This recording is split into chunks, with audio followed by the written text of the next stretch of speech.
and welcome to Good Emote Physical Therapy's Tip of the Day. Today I'd like to talk about what you do after an injury. In the 1970s and 1980s, it was recommended to rest, ice, compress, and elevate after an injury. So it's RICE. We have since learned this was not such a good idea. Number one, resting does not help someone recover. So the R is no longer in the acronym.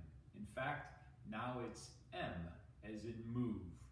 If you have a severe injury, gentle range of motion is still safe. The other changes are from ice. Most people think that ice will help to reduce swelling, but ice is a vasoconstrictor, which means it slows the blood flow down.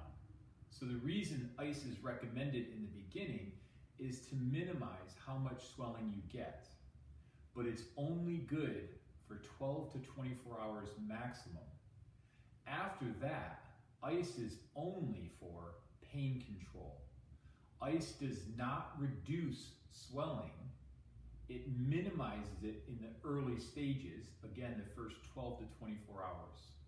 A better recommendation is to compress.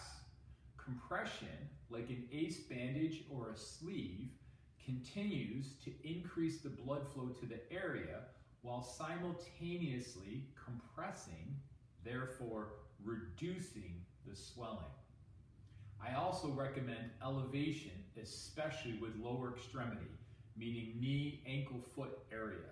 Highly recommend it. So my tip of the day is, instead of using rest, ice, compression, and elevation, switch it to movement, compression, and elevation, and use ice only in the first 24 hours for reduction of swelling, or ice for pain control.